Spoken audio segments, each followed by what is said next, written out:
Welcome to The One Thing, where each episode features our signature segment, Pandora's Box. We dive into hot topics that challenge the norm and ignite real conversation. Inspired by Greek mythology, Pandora's Box isn't just about chaos. It's about truth, transformation and hope. That's what we bring to every conversation. Have a cause or business that deserves to be seen? Want to be remembered forevermore? Be our next special guest. Contact us today at theonething@edgeradioaustralia.com.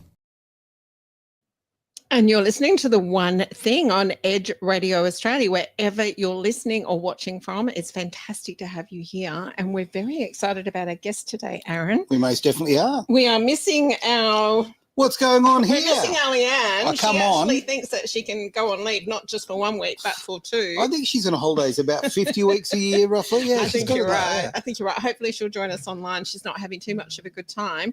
But today we're opening Pandora's box on faith, redemption, and finding purpose through pain. Well, we certainly know a little bit about that. But what it truly means to be a light in the darkness. This is a beautiful quote. There's nothing glamorous about street chaplaincy, but in those moments of helping someone in pain, you see God move and that light shines in the darkest places. And that's the words of our beautiful guest today, Scott Moore. I'd love to introduce him. Scott's story is a powerful testament to faith, redemption, and the courage to be a light in the darkness. Scott is a father of 3 and has been a Christian for 13 years. By day, Scott works as an aged care gardener, and by night, he serves as a street chaplain. He walks alongside the broken, the lonely, and the lost, bringing hope, prayer, and the love of Jesus to the city streets. Scott believes that street chaplaincy is where faith truly meets action, a humble calling that turns ordinary Christians into extraordinary servants. His journey reminds us that no matter how dark life becomes, light can always break through. Welcome, Scott. It's so lovely to have you here. Glory to God. Thank you very much for having me here. It's absolutely our pleasure, mate. Yeah, and what you do, and obviously we'll get you to explain it in more detail, but I love grassroots stuff. I love when people are actually doing the hard work that maybe doesn't. You're not going to get a gold logie for this, you know. There's not going to be an award show. You're not going to be, there on the red carpet. But you're actually doing something that's genuinely important to society. So thank you, mate. Oh, you're very and welcome. we've got some fantastic videos that we're going to play, which have actually been put out by the organisation that you work for. But before we dive into that, I'd love for you to share, how did you come to be on the show today?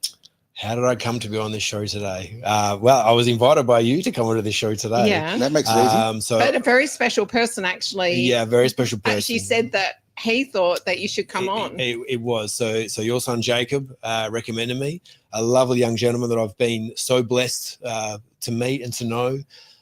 Again, with that street chaplaincy, I don't know Jake. Yeah. And yeah, it's just a wonderful blessing to know him. And when he said that there was an opportunity to come on, speak about street chaplaincy, I jumped at it. I spoke with leadership and they gave me the tick of approval. Cool. And so here I am to speak Great about to see you, street chaplaincy. Well, I think it's something that needs to be talked about because a lot of people aren't aware of it, and a lot of people live their lives. And this is not a criticism, but it's it's a little reality check of what's actually going on. There's a lot of people out there suffering, and certainly with the economic downturn, we'll call it that. I could call it a lot of other things over the last few years. It has pushed a lot more people onto the streets. It has really changed, I would think, certainly from my eyesight, from what I'm looking at, it seems to have changed the dynamic of people who are living really, really rough a lot. Can you kind of give me a bit of a rundown of the people we'll find on the streets now?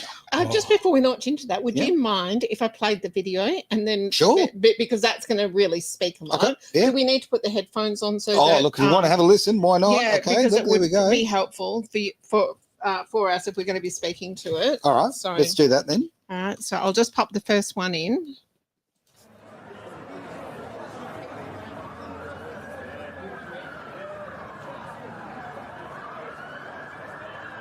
Our street chaplains never know what they're going to face on each patrol, but will be caring for you when it matters. Street chaplains are ordinary people like you and I, mums, dads, brothers and sisters, who have answered the call to serve on the streets across Western Australia. pray for us and the street chaplains as well. Our chaplains are all volunteers who work in pairs and are equipped for most situations.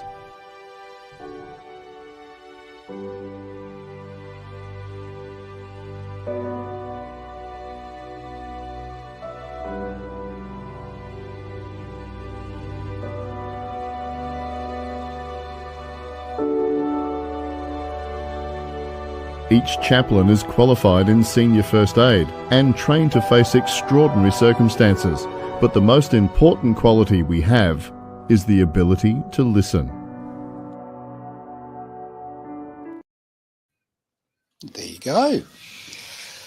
The ability rather to listen, that's a statement in itself, because so much in life we have conversations and we don't really listen. What we do is prepare an answer, and to truly listen is something that we all need to embrace, I reckon. Yeah, without doubt. And it's something that it's been a hard lesson for me, and a real learning as being a person in a previous life that was very opinionated, very prideful, very outspoken, and even in my early days of my faith, actually as well, being very outspoken, and now coming to this into this place where people don't necessarily want you to say anything. Right. They may not want you to speak at all. They just want someone to listen to them. Yeah. They need someone actually that cares for them and is there without any judgment, and just to be there for them to hear. We have an alignment here. Story is. We have an alignment here. Edge is all about giving a voice to the everyday person, right? And it's the same thing, mate. Yeah, we're just doing it in different locations. And to be frank, you're doing the tougher route. So good on you for that. People need to be heard. People need to be listened to. And we've all gone through different experiences in life. A lot of us, very tough times. Just someone to just stand there and listen. That's a powerful thing. Yeah. When you're doing street chaplaincy, though, and you can comment on this, there's a spiritual element involved, isn't there? Oh, massively. Yeah. So if you want to just explain that to people that might not understand. At its heart, for me, it's spiritual in nature. So being a Christian ministry and non-denominational, we'll take Christians from all walks. Okay. Now that's going to give you people that won't lean into the spiritual side so much, and some that will 100%. But for me, what you're up against is something that the police will struggle with, that first responders will struggle with, that all the ways of the world will struggle with, because the thing that they're actually battling can only be confronted spiritually, actually. And so even the police that we deal with now, they'll comment on that. They will see things that they can't explain, and things and situations that'll be sort of nullified, or that will be eased when street chaplains come on board. And not because we're so special, it's because of what we actually represent. Yeah. So it's the power of Jesus that's actually doing it. 100%, without a doubt about it. Yeah, it's the Holy Spirit. Yes, correct. And that's right. Do people feel more comfortable talking to you because there's obviously talking to a copper, okay? Hey, I don't even like talking to a copper. Well, I've probably got good reason not to, but at the same time, if you're there and a lot of people are struggling with addictions, all of that, right? The pressure on them, and being homeless, you're so vulnerable. It'd be very hard for them to talk to, all of these people in all of these first responder kind of roles, I would tend to think. So it's a different role for you, and obviously with a spiritual backing, I guess. Yeah, 100%. And most people that we're going to interact with, they are not mindful of that nature. They don't see that at all. But we are well recognised on the streets amongst the sort of the homeless community. We're very well known. The Indigenous community, very well known. Right. And most people, and what will testify, I think, to maybe the spiritual nature of it is that people will watch their P's and Q's automatically, because they won't know why, but people will swear in front of you. Young and old, it's irrelevant. They'll see chaplain and they'll swear and they will immediately apologise. And it across the board, it's the funniest. Wow. They will universally. They will apologise for swearing. Now, I'm smiling because this is true. It just is that way. Yeah, we all we kind of feel a bit naughty. It just happens. But now these same people will be swearing without any care in the world to one another, loudly in the street, to the police, to anybody. Right. But to a chaplain, something happens. Right. So and not because you can't swear around me or at me. No. But automatically. It's what you represent. Correct. 100%. And they may not understand it. but they will find themselves Wow, you're giving me goosebumps. asking for forgiveness. Yeah. And we're like, hey, come on. So do you pray with people? Is that how it works? The nature of the ministry is not to evangelize, but on almost all accounts that will happen. So people will ask for prayer actively. Right. Sometimes there may be a situation where you may feel that it is required, and you can ask. Anyone that doesn't want you to pray for them, you're not going to pray for them, of course. But very regularly, you're going to have people that are going to say, "Can you please pray for me? Can you?" They'll tell you a story. Can you pray? And of course, we'll pray for you. Come on, of course. Yeah. How do you find when you come across people who've had a bad experience with religion in the past? Straight out, right? Okay, went to Catholic school, right? Okay, that turns you off religion. Yes. Right? Full stop. So I'm certainly not alone on this one. A lot of us, and my spiritual journey has changed and ebbed and flowed, and as most people has. Yeah. But do you find that some people are have the walls up because of the religious aspect? Sometimes yes, but it's generally only those who are identifying as atheists. There's two camps. So there's the religious herd, right, and then there is the atheist, that sort of that devout atheist. So they're two different camps. When you're dealing with the religious herd, that's very difficult to work with, because who am I to try to detract from what they've experienced? And it's not for me. And you really got to read the situation about the way you're going to engage with them. You love on them no matter how they engage with you.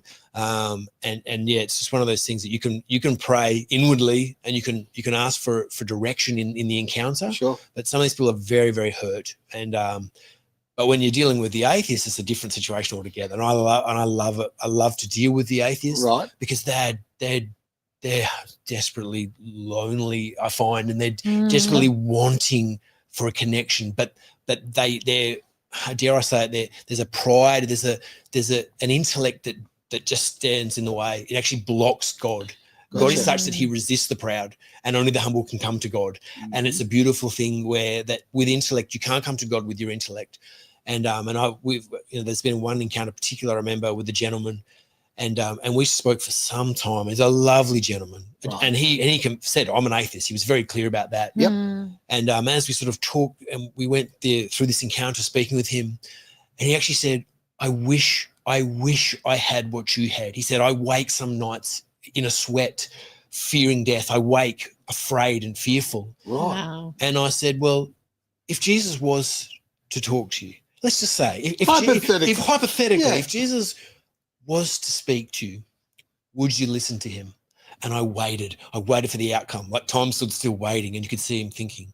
And he said, yes, I would. And as soon as he said that, it was almost, I just knew Jesus is going to talk to you. You feel like Jesus will talk to you. You feel like going, gotcha. No. Hang on. There's no gotcha. It's No. just because in that moment of humility. He had faith. Yeah. Yes. He had faith. Yeah, correct. There was that moment of humility where he was like, yes. Yeah. Because I'm like, the only cure that I have for that you have, Yep. your condition is death. You have a condition as death.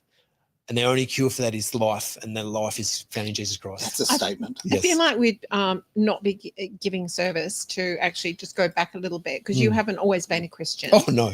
Yeah, so we'd love for you to share how that came of course. about, and also how you came to be a street chaplain. Yeah, of course. So I guess first it's me becoming a Christian. So I don't come from a religious family. There is no Christians in the family. I was very self-sufficient, come from a reasonably sort of average family. Parents divorced when I was 6, single mum, 3 kids. And I had created a character that was going to be safe and strong and protected. It was a prideful character, and I could fix all my problems. There was no problems about that at all. Until later in my life, I came up with a problem that I couldn't fix. So my father had dementia. I was estranged from my father. Right. And he'd split from his partner, and his partner messaged us and said, listen, I'm leaving your father. And by the way, your father has a really chronic health condition. Oh, wow. We're like, oh, okay. So I reconnect with my father. I start to sort of care for Dad, and not because I'm so good at this stage. It's just because we feel obliged. I better say, it's a sense of duty, right? Yeah, No? it was just one of those things where, okay, I'm in. At this stage, I'm in. So I'm going to help Dad. And it got to the point where I was wearing me very thin. I couldn't really care for Dad properly because he was just very, very difficult. He had a Lewy body syndrome, so he had a form of dementia. It's very aggressive. Mobility's poor, memory's poor, speech is poor, everything's poor. And thank God I had a Christian gentleman that worked with me. He was a humble gentleman. You knew he was Christian not because he spoke about it, but by his actions. Mm-hmm. And this particular day, this was my day. This is orchestrated before time begins. This is my day. Okay. Where I'm speaking to him and I say, I don't know what to do anymore. Robert, I don't know what to do anymore. And he said, why don't you ask God to help? Now, what kind of thing is that to say? Why don't you ask God to the end of yourself? Well, I've got no other options here. Yeah. Why don't you ask God to help? Now, this is not like you're going to find this in theology school about how to make Christians, because why don't you ask God to help? Most people are going to go, this is ridiculous, but not on this day. On this day, I've got nothing to lose. I'm going to ask God to help. Mm-hmm. So here I am in this nursery. I'm working there and I'm going to talk to God for the first time in my life. And so I decided I'm going to talk to God. And I say, God, if you'll help me with my father, keeping in mind this is not about me at all. This is just help me with my dad. Yep. If you'll help me with my father, I'll accept Jesus Christ as my Lord and Savior, and I'll even stop drinking. So here I am doing a deal with the living you're God. Making quite a deal. I don't know. Don't negotiate too hard too early. I'm just saying. I'm making a big deal. Yeah. Now, the thing was, that was it, done. Now, I didn't really understand what I'd done, right? But I was sincere as any man can be in doing this thing. Okay. That afternoon, I go to my father, who's normally quite incapacitated, can't move very well, can't speak very well. And I walk in to see my father, and here's my father walking around. No way. Yes, speaking clearly. And I am rocked. I am rocked. I am shocked. And I'm afraid, actually, because now I am seeing something that I can't explain. Wow. Yes. So now I have seen the miraculous. So, okay. So now I've seen something that I can't explain. So this is the first step. The next step is now I've got to talk to God. I have to. I'm obliged to. Hey, I've opened the conversation here. I'm obliged to, because now I've seen something I can't explain. Yeah. And so I leave my father's that night being shocked. And now I've got to talk to God. So I talk to God. Here I am for the second time. Now I'm going to talk to this God that now I know there's something here. Yeah, yeah. And as I'm driving, I don't know how to explain it, but it's like this introspection of when you would sit and look at how do I feel? How am I now? Who am I or how am I? And I knew I had changed. Something had changed in me that I had no reference for. Can I ask a question? Please do. You just said, who am I, right? Okay. Do you feel like you'd actually changed as a human being? Like your identity had changed? My identity had changed fundamentally, but I had no understanding about it because I'm not a Christian. Yep. I don't come from a Christian background. I don't have any theology. I don't know what's happened to me, but all I know is something has happened. And so now I have to walk out this, because how do you explain it? How do you say it? Yeah, especially as a person of logic, right? You're going, hang on, this logically doesn't make sense, right? You know, like the old story of it, and let Jesus take the wheel. Like I've got friends in my life who are, they live their life by God, okay, and they just make big decisions. You know what? Jesus will take the wheel. I'll leave it to God. And I would, as a little bit of a control freak, I'd be thinking, no, I don't. Because at the end of the day, I want my intellect to be controlling my destiny. Yeah, of course. But the best How's decision, that working for you? real well. So I got the cure for you. well, no, but my mind. But I am a person of faith, right? But I wasn't always. But there is a moment where you kind of make that decision of who am I? It's kind of where I'm going on. Yeah. And who am I going to allow to, pull the strings in my life? Yeah. Does it all have to come up from here, or can I let it come from someone else? The transformation can only come from God. Is, in my opinion, the transformation that comes from a change of heart. This being born again. Being born again is that you are a new creation in Christ. Now I have no reference for that, but I have a new heart, which I have no reference for either. But all of a sudden I know I don't want to fight. I don't want to argue the same anymore. And now I have a heart for the offender. That was the biggest thing that changed, that was noticeable immediately. Was, say, if we all sit as a normal Australian family, we sit, we watch TV, and here is a news story about a drunk driver. He runs a red light and he kills 2 children in an accident. Yep. Now we are all justified, and the world has already gone, that guy. Yeah. They've already pointed the finger, the dirty finger. We are straight away, and we're justified. What are this guy? What are that guy? And now I'm sitting there, and I'm thinking, that poor man. Now how do you make sense of that? Where all of a sudden now I'm sitting here watching the news, and now my heart, all I can think of is, all I can think of is that guy. Now that was the first real noticeable change in my life. Was it's that interesting how you should how you say that. I'm just going to a little bit on a tangent because I sometimes think when people do stuff like that, particularly with their own families, and it wasn't deliberate, I think, oh my goodness, you can't punish them anymore. So why try? Yeah, it's a thing that we do as a society. It's just we're hardened to it, we're conditioned to it, and we're justified in it. This is the thing, in our natural state, without God, we are completely justified in it.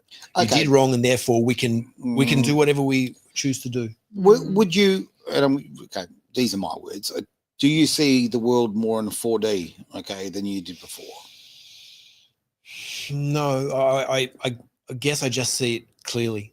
Okay. So it would be, and again, people could dispute that, but for me, it's once you see, you can't unsee. But it might be the way that you're thinking. It might be just a case of interpretation. You might, in fact, see things in a like you've got another level.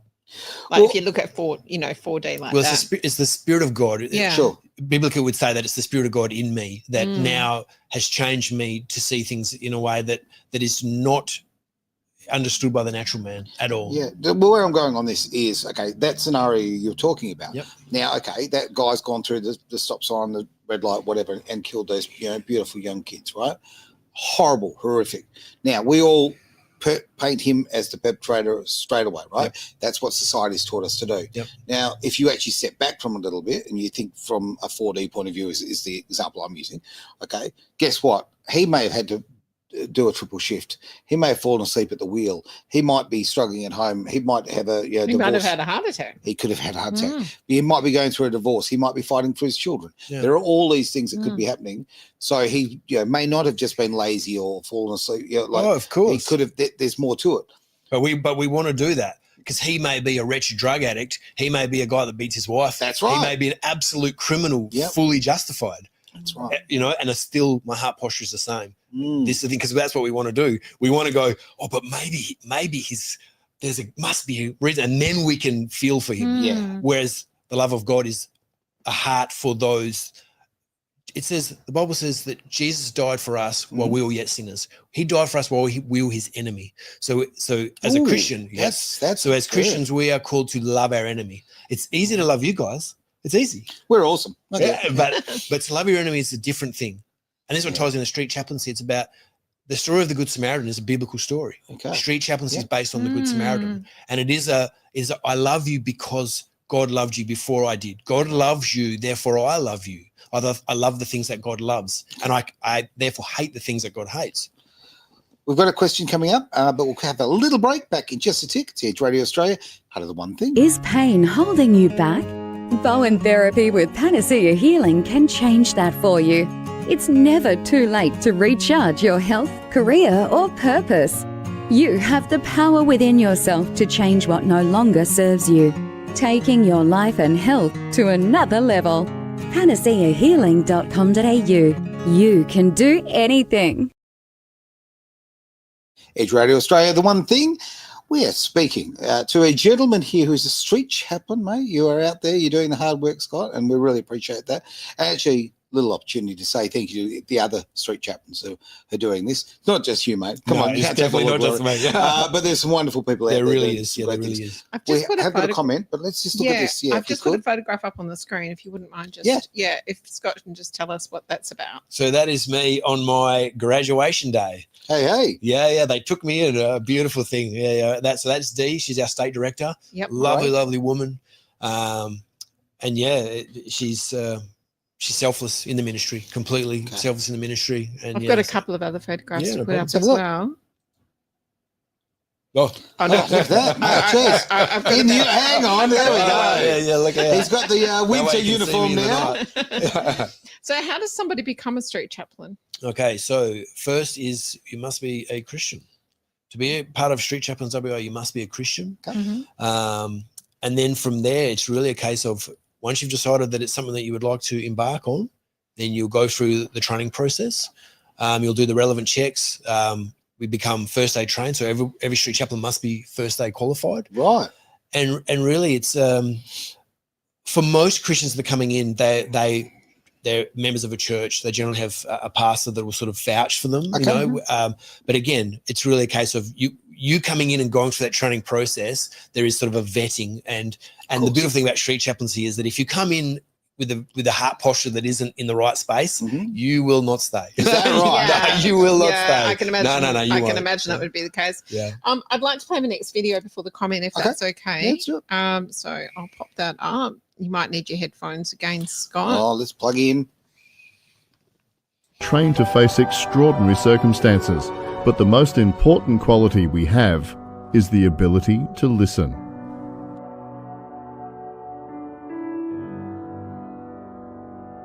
Our chaplains are there on the front line every weekend of the year. It's more than a ministry, it's a calling.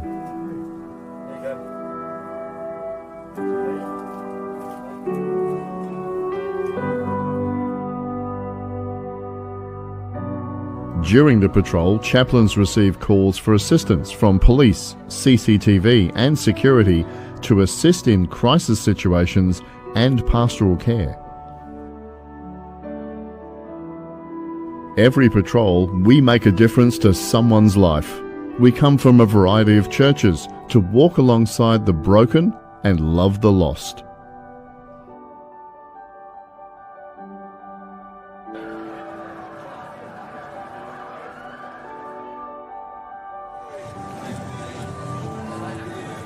We have a strong alliance with the WA Police, St John's and many other services as we all work together to ensure your safety on the streets.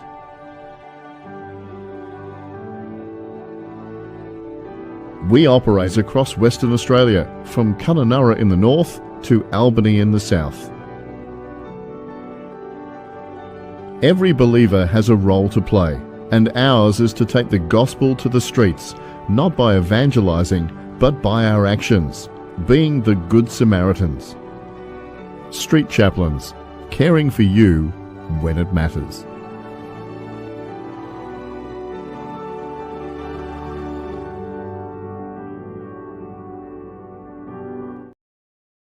Great to see. Great to see. And good from my point of view, I didn't know that it went all through those areas as well. So all the way down to Albany. So we've got people in the streets, right throughout, well, Australia, the world, but obviously you're focused here in WA. Can I ask a couple of questions? And we've got a comment that I do want to jump to in a moment, though. Just before we do, what about when I did see blankets being put on people and that kind of thing? Is that something that you do a lot of? That is very much par for the course. Okay. So giving out water, blankets, beanies, socks. With the rough sleeper population, there's a very sort of a set regular group of rough sleepers that you'll find in the active night precinct. Okay. They know us well, we know them well. So we're very, very fortunate to have a lot of providers, donations, and so we carry them. We always have, we go in twos. Mm-hmm. We have backpacks that have all of that sort of equipment, and we have a storeroom that we're able to go back to. So so it's one of those things that we don't, if you need it, we're going to provide it to you. Wow. That's If great. you need it, we're going to provide everything that we can. We don't do money. We don't do food. We don't do money. We don't do food. Not in that capacity. It's sort of, it's really critical care, but blankets are really, really important. It's something that we give out. Something that we give out on almost every evening, without doubt. Mm-hmm. Yep. Okay. I had a moment a few years back where I actually, of all things, I was on a date. Okay, and I finished the date, and I've left the comedy club. Whatever. I leave the club, Brass Monkey. There we go. Yeah. Leaving the Brass Monkey, away we go. And as I walked out, there is an Aboriginal fella there on the ground, just in a little culvert, right? And he was asleep, but he's shivering, right? And it was just awful to see. Right? And I just had this moment where I thought, and to be frank, my life was kind of going through some really tough times but I just had a date with a pretty gorgeous girl. I've seen some comedy. It's all pretty good. And I just thought, oh my God, like this poor guy, and everybody's just walking past him like he just didn't exist. Yeah. It was unbelievably horrible. This was a pivotal moment for me and a change of my attitude. So I stepped into the little store there, and I thought I'd buy him a pie because it's warm. Anyway, they had nothing. So I bought him a pack of chocolate biscuits. It's the best thing I could come up with. Where I'm going on this is that I gave him the biscuits and sort of he was very appreciative. And I think he was very appreciative because he realised he actually mattered. Or maybe I'm over reading that, but he was over the top. He was just so full of love, right? Yes. Yep. And it led me to do something that, and again, I wasn't in the best situation at the time, but this isn't hard, okay? This is not hard. I went, the few days later, I went to the supermarket. I bought 2 loaves of bread. I bought 2 packets of ham, 2 packets of cheese, boom, boom, boom, and I knocked up, 2 packets of so I don't know, I've spent under $10, right around $10, and I put together all those sandwiches in the Ziploc bags. I went out there and put them out there. Now I'm saying you can't put out food. No one does anything selflessly. I felt warm and fuzzy. That's I felt very good about it. It's beautiful, Aaron. But it was that man in that little culvert, right? Okay, and the appreciation he showed me for a pack of bickies. Was a massive moment in my life. Wow. And why that's why I have so much appreciation for what you're doing, because I've got a little tear going on. That's weird. I'm giving a ham and cheese sandwich. You're feeding a soul, and that's special. Need both.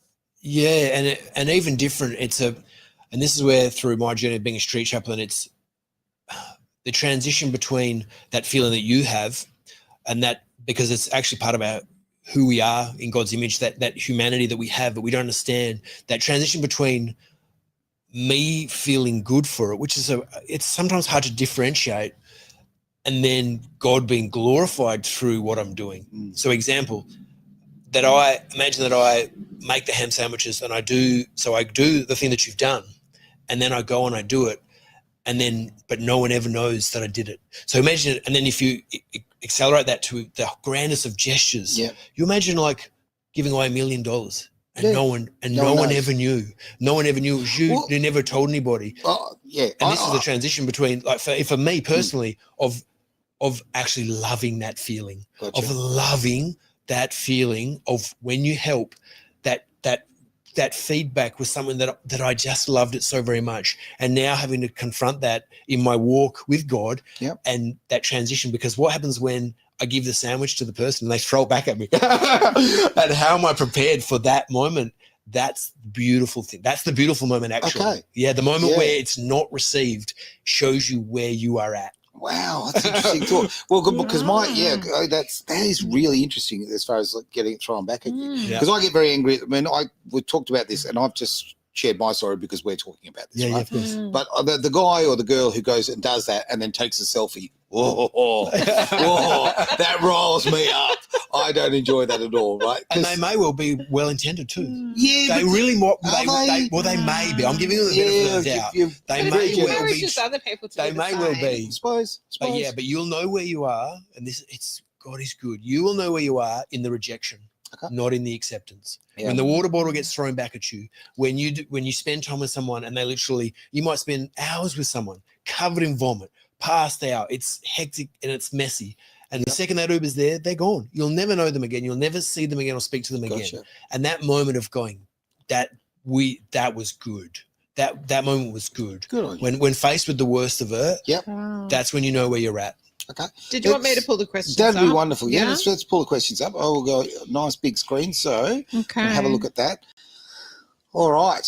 Now, look at this question. Now, this is from, shall I mention who this is from? It's from this a bit of celebrity. Someone with the same name. Yeah, look, a man who's known for his fashion sense. A fashionista, an icon, really, when it comes to hair. Jake Byfield. Mate, okay, if someone wanted to come to Jesus on the streets when you're patrolling, what would you pray with them? Oh, if someone wanted to come to Jesus on the street, well, praise God. If someone wanted to come to Jesus on the streets, what would I pray with them? That for me, that I'm going to pray for a humble heart. I'm going to pray for their heart to humbly come before the Lord. Okay. It's not you see a lot of decisions for Jesus. You see a lot of things where people is kind of like, say this prayer after me. That's for me. I'm not one of those gentlemen. I'm not say this prayer after me and now somehow you'll know God. It doesn't work that way. No. With my testimony being an example of that. But if you want to know Jesus with your heart, if you want to know Jesus with your heart and you come humbly before Jesus, he will reveal himself to you. Okay. God is good like that. Yeah. And so for me, it's really about a case of, I mean, I can come up with I couldn't even say what I would pray. To be honest with you, what I would pray directly, I couldn't say. It would be this circumstantial. But if you search for truth Mhm. with all your heart and you don't care what the outcome is, this is the part. As long as you don't care what the outcome is, you'll find Jesus. There's a lot of truth seekers. That is a tough bit, though, not caring about the outcome. That's right, because we have a Game preconceived changer. outcome. Yeah. And I have friends and I love them dearly. And they know my testimony. They know I'm a Christian gentleman. And they are truth seekers. Mm. So they've done all the conspiracy stuff. And it's not about whether it's real or not. But I'm like, if you don't put Jesus where he belongs, all of your conspiracy stuff falls flat. It's all meaningless. It doesn't mean anything. Put Jesus where he belongs and everything makes sense. Everything, he is the piece of puzzle that without him, you do not understand the puzzle. You, as well-intended as you are, Yep. you think that you know, you'll surround yourself with people who know, and you'll be full of wisdom of the world, and you've missed the boat completely. Mm. There we go. We've got Let's go to our question next comment from there. Rochelle. Thank you, Rochelle. Rochelle says, how do you approach people who may not want help but clearly need it?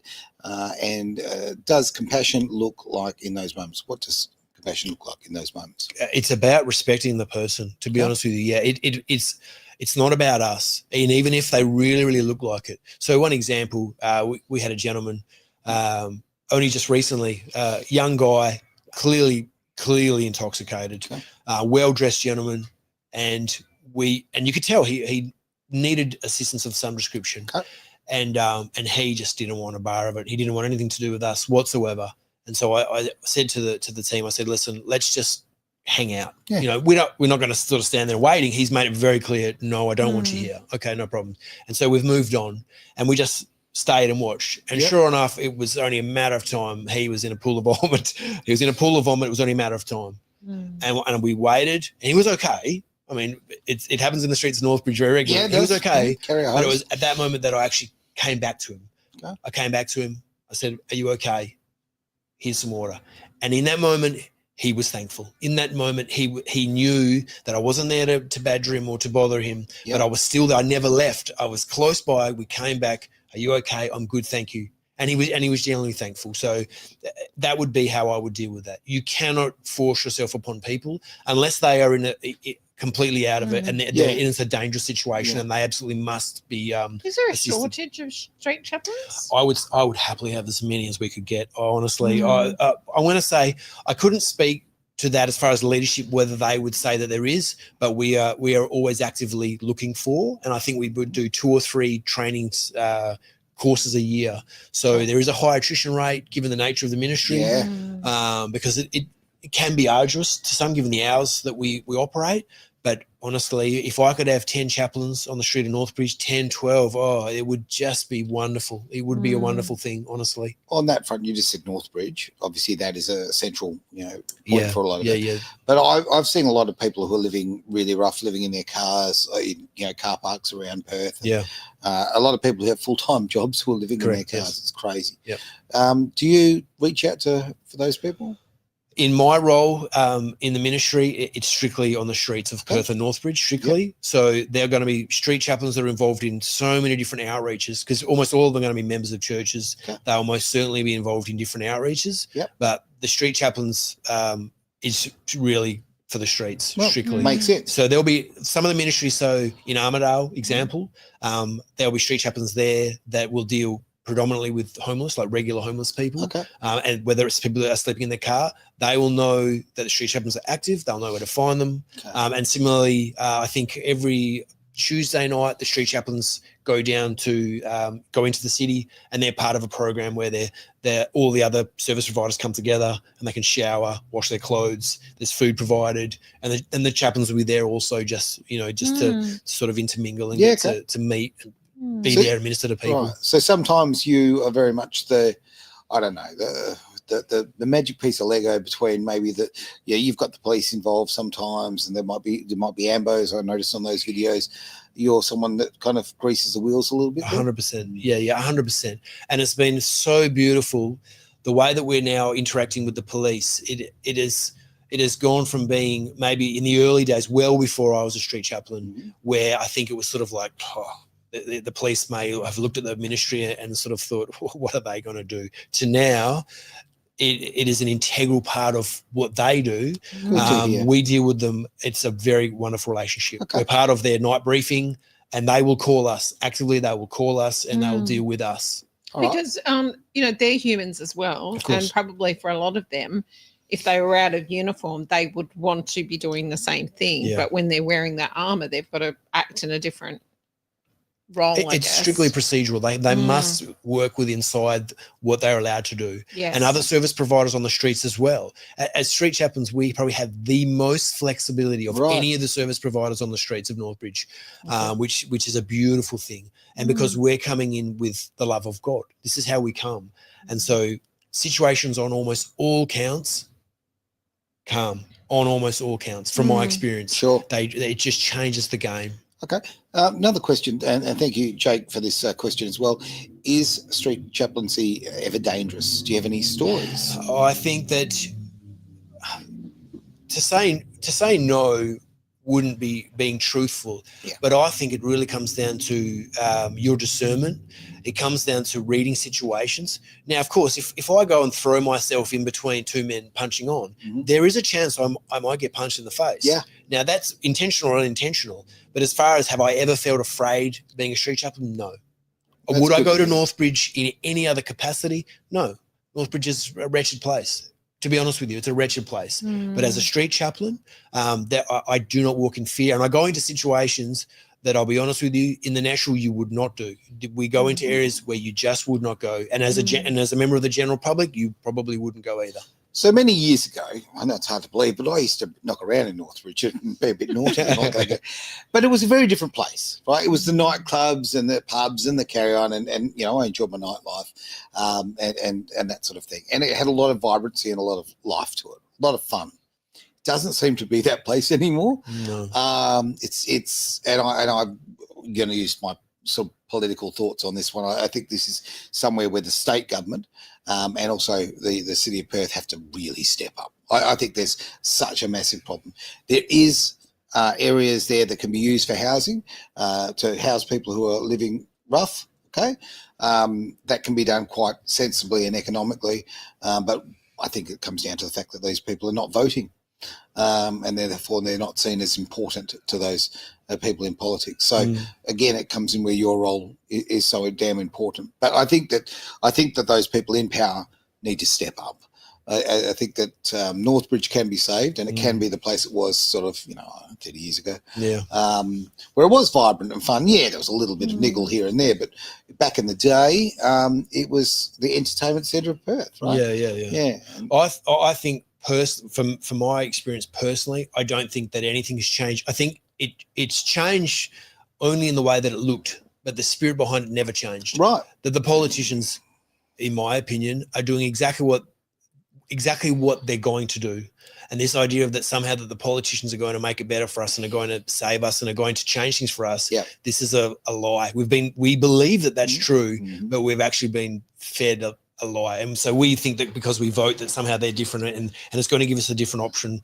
But in reality, the spirit that is operating in Northbridge is the same spirit that always operated. Okay. It's the spirit of the world, and it's always been there. And what you'll find universally in those places is people with an empty space and they're trying to fill it. There's a void in their life and they are trying to fill it. And I was a gentleman that spent many, many nights in Northbridge. Okay. Looking to fill a void in a different life. Yep. I spent many, many days there, or many late nights there, doing the same things everyone else is doing. They are simply trying to fill a space that they don't understand. Yeah. A God-shaped space in their life, and some resist it to death, and some are desperately longing and looking. But the spirit of the world has not changed. It is the same. It's the spirit of Antichrist. It's the same spirit in Northbridge now that was there. And it's always this idea, we look back and go, fondly, rose-coloured glasses. but it'll be the same thing that's driving it. The same behaviours would have been happening then that are happening now. Obviously, the homelessness and the disadvantage is certainly getting much worse, but that is not an accident. That is by design. There is no doubt about it. It is happening exactly the way that it's supposed to, in my opinion. I'm glad you've said that. I'm very glad. I will run a little bit more hope on the fact that if people do their research on their politicians, do your research on them, then there are changes that can be made. Jake's asked, what do you have in the backpacks? Great question. What do we have in the backpack? So we're always in teams of 2. Mhm. One backpack is strictly first aid. Okay. So as far as first aid goes, we are all first aid qualified. Yep. We'll have everything from bandages, Band-Aids, vomit bags, right through to Narcan and up to defibrillators. So God willing, we never have to use them, but they have been used What's before. Narcan? It will be a Narcan or a derivative, which is for opiate overdoses. Yep. Oh, okay. So we have it there for people. But yeah, across the board, the vomit bags get used probably the most. But yeah, the bags are very well stocked. The other bag will have everything from thongs to phone chargers, Okay. beanies, socks, you name it. What we can pack in that backpack is incredible. Wow. Oh, wow. Even a Bible. We even get Bibles sometimes. Though, in there, and you never know. Sometimes someone will ask. There'll be a rough slip and says, "Have you got a Bible?" So yeah, come on. Yeah. So who actually funds it all? That's a good question. That is a good question, and not a question I can necessarily answer. I That's think okay. it's done by private funding. Right. Churches most certainly. So we have great support from churches. Mm. Whether I know that we have partners, so we're certainly in partnership with the City of Perth, with the Oh, police. well, the video, they had the screen come up before, didn't they? Yes, that last yes, video? correct. But as far as funding Yeah. goes, that I don't know. I honestly, I couldn't answer that. That would be a question for the hierarchy of street chaplaincy. Yeah. But definitely we are more than happy to take donations. They are required. Right. That's what keeps the storeroom full. Yeah, for and, sure. And does this service operate anywhere else in Australia or the world that you're aware of? Okay, so I did a little bit of research because it wasn't something that I'd given much thought to before. So I did come across a group in Cairns that are doing it.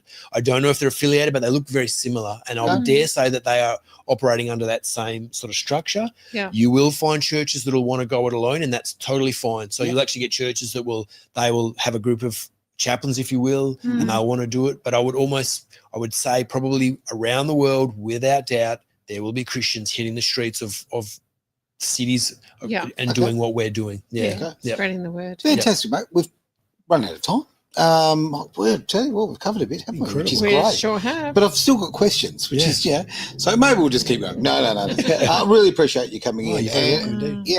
And to open sort of some insight into this. And I really hope that people have watched this might just open their hearts a little bit and look at people who might not be doing it as easy as we. Even when your life feels like it's at rock bottom, even when things feel really tough in your world, guess what? There's people doing it tougher, right? Okay, and maybe it's time to maybe Just help out a before little we bit. close, I'd like to ask, what would you recommend that people do when they walk past people that are rough sleeping? Oh, say hello to them. Notice them.